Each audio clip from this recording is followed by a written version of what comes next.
You need to love the process. But if you're in it for the money, you don't really know what you're in it for. What Amy taught me is you cannot chase the money. You chase the process. Now, because when you get to the point, the 10, the 20, the 30, the 100 million, why do you do it?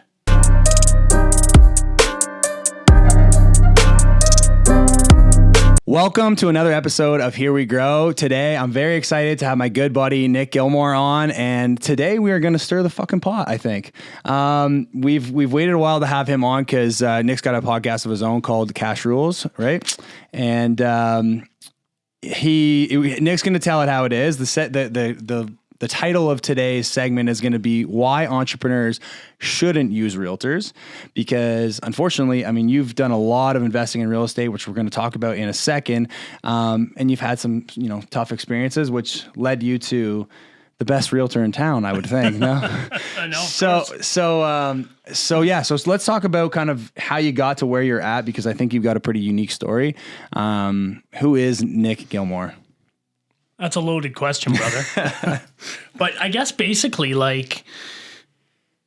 oftentimes, especially like in Kingston area, or if you're in, a smaller town and you see somebody who's young and successful, you think their parents must be successful, or their grandparents, or you're getting money from somewhere else, or you're coming into a business that was already established. Mm-hmm. So when I was growing up, my dad worked at Dominion.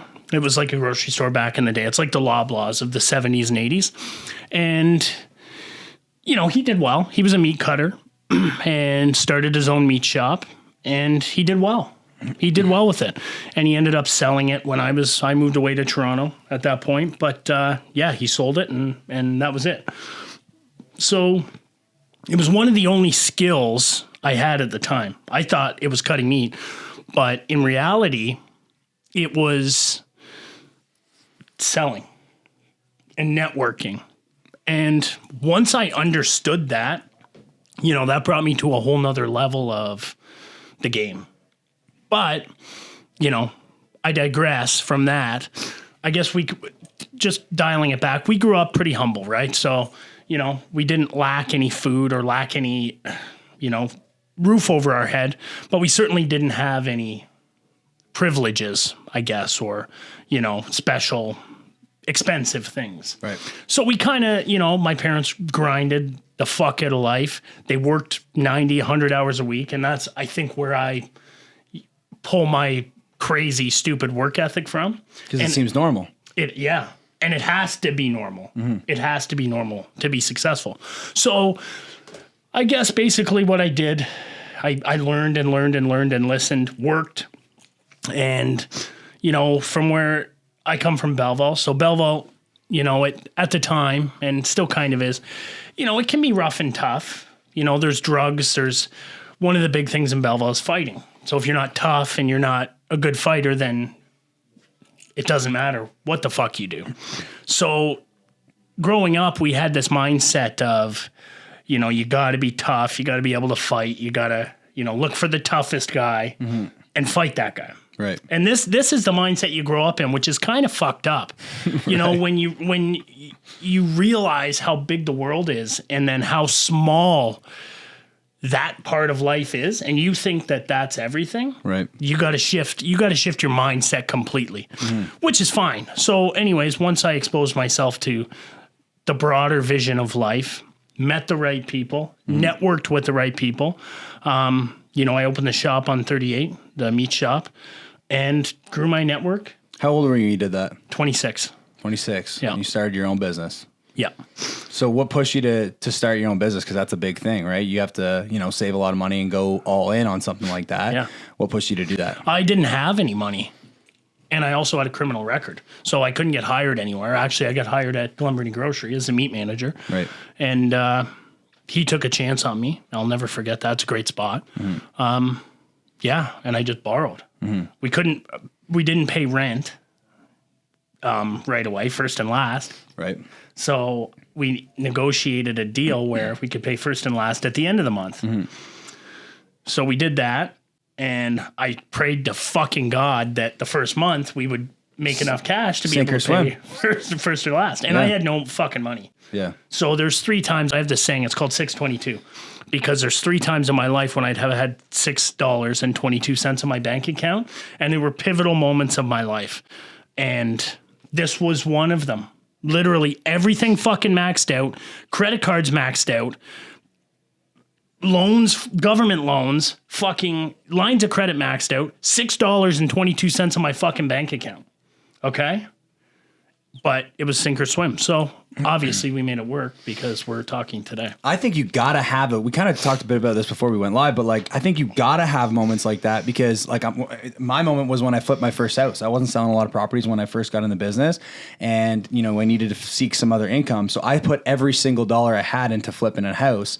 And basically, if I hadn't sold that house the month that I did, I would have been broke. Yeah. And so there was a lot of pressure on that, but I remember how that felt. And I'll never forget it. You'll never forget that 622 that was left in your bank account because it doesn't matter what happens. You're going to fucking make it happen when you got $6.22 to your name, right? It's a winning mentality. It's a winning mindset. And any entrepreneur needs to understand that you have to have this winning mindset. Nothing will beat you because there's fucking 10 million things that are going to happen throughout your life. There's daily things that happen that are like, fuck, what's this? So instead of looking at those as like ultimate downfalls of the day or the week or whatever, it's like, okay, this happened. How am I going to navigate this? You know, what are we going to do to fix this problem? You know, whatever business you're in, and you fix it. And I mean, that's as long as you can learn that as an entrepreneur, you're going to be successful. Blind optimism is what I call it. For sure. You got to be blindly optimistic at all times. Yep. So, okay. So you start the first meat shop at, what'd you say, 26? Yeah. How long till what was the next big thing? Because you got to, you know, obviously I'm looking at the man that I see now with multiple businesses. You know, you have the real estate companies, like plural, and, you know, multiple meat shops. So what was next? Was it the next meat shop out in Belleville? So that would be 20. I actually bought my first house. Okay. So I was renting a property in Glen Burnie. Mm-hmm. I bought in I was renting it, and then I bought it in 2016. It's 2022. So that was my first piece of real estate I ever bought. In 2016? In 2016. Wow. That's only 8 years ago. Yeah. So man hasn't slowed down since. Jesus. So you got to be hungry, and especially if you want to grow quick. I always say you're either number one, growing, or you're cash flowing. You're never both, right? And people think, okay, well, I'm going to fucking go in and I'm going to dabble in real estate, or I'm going to buy a rental property and think that they're going to be fucking generating all this cash flow. But unfortunately, that's not the way it works. The way it works is you're in it for the long haul, right? So there's not this big glamorous life of fucking Maseratis and mansions and living on the water and all this other stuff just because you own 1 or 2 rentals. Yeah. So you got to have your foot on the gas all the fucking time and always be hungry. Or, like we said, somebody is going to tiptoe in and eat your fucking lunch. Yeah. Seriously, and I mean that. And if you don't wake up scared every single day, then you know, you better go work 9 to 5 for somebody else. Absolutely. So, okay. So you buy your next, you know, property. What happens after that? Is it, do your eyes get opened to the investing in real estate now? Is that how that happens? Well, in 2016? For sure. So bought the first property. Really, I couldn't afford to carry that mortgage. And then I bought a place so when I rented that place out in 2017, I bought a place on Thornwood, and then I moved to that. Then I bought a place on Roshan, rented that out. Okay, so now I had 3 properties. And I started to meet guys, because we own a lot of student rentals downtown. So I started to meet people who, they were older and successful, but they certainly made time for me in terms of giving me advice and how to grow and, you know, the mindset you need. So I found a couple of important mentors in the local area, and then a couple of mentors outside of our local area, and just asked questions, right? I knew how to communicate with these guys. I knew what questions to ask.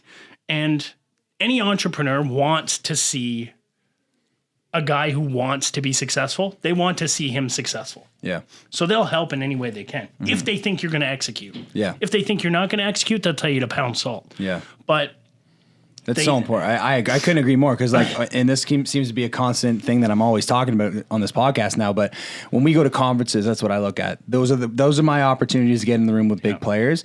And so many people. There's 5,000 people at the last conference I was at. So many people are in the room with those big players. They hear them say what it takes to be successful, but are you going to fucking implement when you get home? Because that's all that matters. It doesn't matter what you learn at the conference. It matters what you do when you get home. Yeah. So it's and like you said too, Coach Burt, one of our mentors right now, I was in a room with him when we were in Orlando, and he said, I decide if I'm going to help somebody in the first 15 seconds. Yeah. I state what I believe in, and if they agree with those things and they believe in the same things, I can genuinely tell that they do, which obviously is work ethic and wanting to be, do better.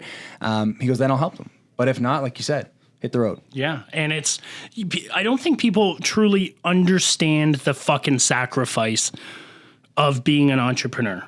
So for me, I've given up social life. I've given up relationships. I've given up pets that I've loved. I've given up all these things because that was the sacrifice and that was the expense of me going after my businesses because I needed to be 100% focused, and it's tough. Absolutely. Because you see everybody out fucking partying or out at a house party or going on boats. You know what I mean? So this is going to transition to this perfectly because I think complacency is a fucking sickness. And I think that there's a certain point in your life, like we talked about, you're either growing or you're cash flowing is what you say. So at some point in your life, yes, you are going to cash flow. And yes, you are going to be quote unquote sort of complacent. Mm-hmm. But you need to live like other people are not willing to live now, so you can live like no one else can later. Because, I know a huge thing that's going on right now is a staffing thing. We can't get people to come back to work now that they were away in this work-life balance. Yep. We know how I won't even get you started on that because I know how you feel about that.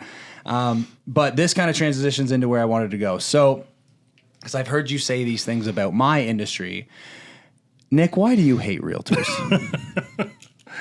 Oh, fuck. Here we go. Here we grow, dude. Come on. It's not so much that I hate realtors. It's that I hate realtors for certain things they do or don't do.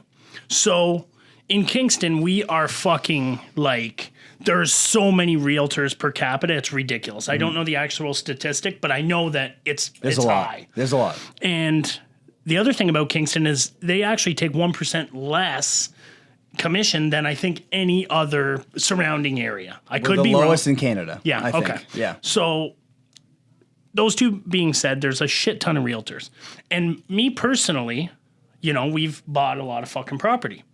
So there's so many realtors out there, and I know a lot of good ones. So don't get this twisted.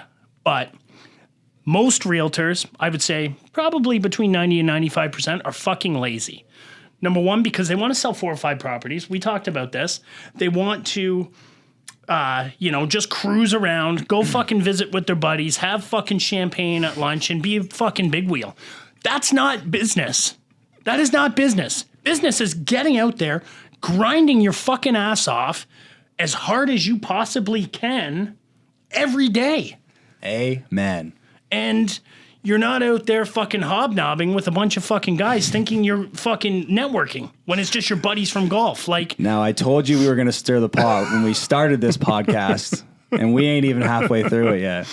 Meet Nick Gilmour. So it's just and then they think they're fucking entitled. And I'm not going to go too much farther with this, but an example. I was buying a plaza. Okay, I won't say any names, but it was a few $1 million purchase. Okay, so I brought a realtor in who I was using at the time. He's from the Kingston area, a complete bozo, him and his partner. And they decide, okay, so we go through this deal. It's not, the guy can't sell it, and then he can sell it, and it's just a fucking one of those deals that takes forever. So we had to re-sign things, and anyways, this guy... I can't even get him on the phone. He won't answer my calls. My realtor who represents me for this deal. I can't get him on the phone. I can't fucking call his brokerage. I think the brokerage went tits up now anyways, but it doesn't surprise me. He sends me a fucking small claims court letter for that I owe him $39,000. The deal didn't even close yet. Right. Right? Like, this is how entitled this piece of shit was. And I've given this guy millions of dollars of business, okay? So anyways, I told him to wipe his ass with the letter because, you know, it's just, it was so ridiculous. Right. But that's the type of entitlement, the type of, you know, things that these guys, they think that they're owed. But on the flip side of the coin, if you find a good agent, they are worth their fucking weight in gold. And I know a few of them. I like that.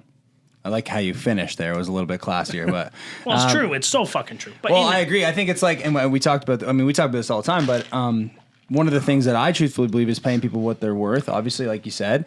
But I think that paying people, I think that the more you pay people, the more you're going to get. Because, you know, the analogy that I used recently was the Patrick Mahomes thing. Is Patrick Mahomes really worth whatever, you know, the $300 million over the course of 10 years that he's getting paid? He's worth it to that one team because of what he brings to the table. So you should overpay professionals if they're doing what they should, right? If you have a good realtor, I mean, I tried my very best because you are absolutely one of my biggest investors to bring you deals first because you pay me fucking well. Right. So, and that's works for anything, right? We talked about your lawyer. Your lawyer is probably the most expensive one in town, but she's worth it. Because she's going to look after you. Right. And the times that you pay her, it might not, you may not even get that amount of value out of one transaction, but over the course of your, you know, life in the business, it's going to pay tenfold. And they understand your portfolio. So they understand what you have and what you're going after and, you know, different types of, you know, if you're collateralizing with one of the corporations with the other, or, you know, they just understand how your group or your business as a whole operates. Same with our accountant. You know, we have a couple accountants. Same with you. You have an idea of what we have. So you know what will be a good fit, and you're not going to feed the trash in this way. Not that there's any trash that you feed, but, you know, what fits with us is what's going to come our way. And if you don't have people around you who are rooting for you and who are want to see you win, then you're on a crash course for fucking disaster. Absolutely. So I think the biggest thing that, you know, relationships are so important, especially as any entrepreneur. Relationships are everything. They're number one. So going back to kind of the course, the track, the talk track that we were on before, here's something that I'm like kind of personally struggling with right now. I was going to ask you outside of this podcast, but I thought, hey, well, let's get it on camera. So, and I kind of mentioned it a little bit before, but so as somebody who, because you say you're either growing or you're cash flowing. So for me, my business is getting to the point where for years and years and years, I wanted it to be at this point. And the worst thing you can do once you hit a goal is not set an even bigger goal, right? And so now that I've hit this goal, I'm looking at, okay, now what do I do next? How much bigger can I think? Where do I go from here?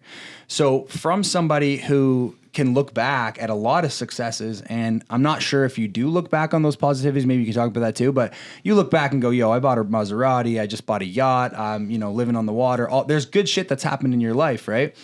What keeps you with your foot on the pedal when you can look back and see those successes that you now have, right? Because before it was, I didn't have shit, and that was the, you know, the pressure. Now you get a couple things and you're like, it's easier to get complacent once you've done that. Grant Cardone, I said this before, Grant Cardone says the scaredest people he ever has been in business with are millionaires, because the guys who aren't millionaires, they want to get there, and the guys that are past the millions, the hectomillions, they're a little bit safer. But the millionaires, they, you know, have everything to lose, right? Well, 622. Okay, so here's the next story of 622.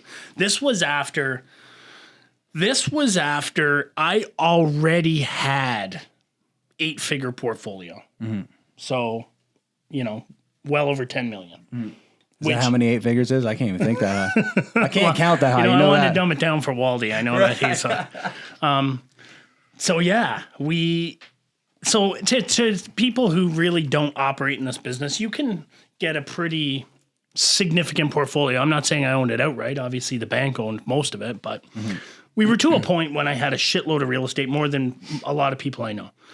And this was a few years ago. And we were going on to make a next purchase. And this was like probably the biggest purchase we had made, and it would probably double the size of our portfolio at the time. Okay? So it was huge. So again, like for closing costs, for land transfer tax, for all of this stuff that comes part and parcel with an acquisition of that size, there's huge expenses. Like you can only imagine the land transfer tax and all that shit. Sometimes you can defer it if you're buying it into a corporation. Sometimes you can't. So anyways, there's a whole bunch of costs associated. So I had to max out my credit cards, max out my line of credits. Like literally, I had probably, I don't know, 250 or 300,000 in credit card and line of credit debt. I had accounts in overdraft. This is when I had shit. This is what I mean. You still have your foot on the pedal. Yeah. 622. Yeah. 622 I had in my fucking checking account, and I knew. Like, I'm sitting there at this point, like, I have a beautiful truck. I had the Maserati. I've got all this stuff, and I can't even buy a fucking foot-long sub at Subway. Right. Literally. Yeah. I can't. Was declined. I put my thing in and entered it, and it was declined. But I'm not afraid to go to that next level. You know, I'm not afraid because I want to be so much more. But if you want to be there, you got to be prepared for the highs and lows, and you got to be the right person for it. So what pushes you to continue to keep your foot on the pedal? Because and you talked about this a little bit before we went live, but you said something I really like what you said. Yeah. You said something along the lines of, you know, getting to this point was getting me a lot of things, and that's great for me, but now you're able to help people. So that's the big thing. And that's something that one of my mentors, his name's Imi. He's from Calgary originally, but he owned a bunch of student properties down here. He's given me tons of advice and you know, just the tools I needed to get to that next level. And he operates in big business. So a couple of things. Number one, you need to love the process. And I know this sounds cliche as fuck, and a lot of people will think, you know, oh, well, everybody says that. But if you're in it for the money, you don't really know what you're in it for. I have a list of things that I wrote 10 years ago. What do I want, and how much does that cost? So it's actual, like a tangible goal where I can look at it and say, okay, Maserati, 170,000. Place on the water, 1.5 million. Boat, 200,000. So I could literally add all this stuff up, and it came to like, I don't know, 3 million. Mm-hmm. Well, 3 million, like when you start looking at all the stuff we have, that was dick. So I just did my lifetime goals in fucking 3 years. Yeah. But what Imi taught me is you cannot chase the money. You chase the process. Now, because when you get to the point, the 10, the 20, the 30, the 100 million, why do you do it? It's not to get the money. It's to change the world. Or and that's a big enough goal, because I talk about this a lot. I write my goals. I fill a sheet this big every single day with all my goals, because if I don't think big enough, what was the line we just heard? If your present isn't where you want it to be, your future isn't big enough. Yeah. So if you're not thinking big enough, you're not going to make those daily decisions, because it's the daily decisions that get you to where you want to go, right? For sure. And if it's not big enough, you're not going to make those right decisions. So I think goals are super, super important. And obviously we're aligned on that. So we're almost going to wrap up here. But the one thing that I wanted to finish on is because, you know, obviously this is a podcast for people who have that growth mindset, entrepreneurs, business owners, mostly realtors, which are entrepreneurs. We run our own businesses too, right? And I know how you feel about this. I feel like I know you're going to say, but what does it take in today's world to be a successful entrepreneur? And what is the biggest mistake that entrepreneurs make? Okay, number one, it's easy as fuck in terms of competition, because look at people my age. I'm 36. I just turned 36. You're 25. People your age and people my age are not hungry, right? They're like a bunch. Take two cats. Okay, I love cats, by the way. Shout out to Charlie, my new cat. But, who's watching now? Yeah, he is. Okay. Picture you have two cats. They're born in the same time, right? Right. One, you leave the claws on, you put it outside, it comes back in and out, it's fucking moseying around, it's finding its own food, it's fucking doing its thing. Yeah. Then you got another cat, you declaw it, you keep it in the house, you know, it sleeps in a fucking special princess bed and hangs out. Your cat. Basically, yeah. So then you take both of these cats and you unleash them into the world. Who's going to win? The cat that's been declawed and lived inside its whole life is going to get fucking slaughtered. because the other cat's already been out there grinding the fucking food out, finding what it needs. So, guys, my age, guys, your age, all they need to do is work harder than the next guy. And that's easy. You know, they work fucking 40 hours a week. Anybody can do that. Declaw yourself, unleash the beast, and get to fucking work. Exactly. Show that shirt off to the camera. Get to work. I love that. Cool, man. That's I mean, wow. That was a very good answer. I actually, I didn't expect that. And I guess the one, to wind it out, the one thing, or the biggest mistake, okay? And listen up, people, because this is fucking important. The biggest mistake that you will get, okay? You're looking to the wrong mentors. So you'll see fucking Joe's Heating and Cooling or whatever. I'm just taking a random business. I'm not taking anybody. This is just Joe's Heating and Cooling. Okay, you look at Joe. He's got a fucking, cigarette boat, and he's got a fucking house that's really nice, and he's got a Corvette. Well, you're looking at him like, oh, fuck, Joe's successful. Right. But if you looked at Joe's bank account and you looked at what he owes the bank and how many assets he has, Joe's poor as fuck. Right. He's just putting on a front. You need to find these mentors that are bigger than anything that you can dream of. Like my guy, right? He drives a fucking Honda Accord. Yeah. He could buy Honda. The guy, seriously, the guy's a billionaire. Right. But he doesn't give a fuck. Yeah. Because he's concentrated on a growth mindset. Yeah. He's involved in tech companies with crazy price earnings valuations that, how the fuck do they even get to this? And stuff that's so beyond our local, what people are doing around here. You just got to look outside. It's perception. And I've been very, very lucky with EXP to put myself in and have the opportunity to get in rooms where, I'm sitting across the room from guys and go, holy fuck, I know this guy. This guy did like 1,500 units last year. Yep. And getting yourself in the room with people who are thinking big enough, because you're right. Being a big fish in a small pond isn't cool. No. So think bigger. Right? It's cool to some people. Yeah. But again, and just be willing to be vulnerable.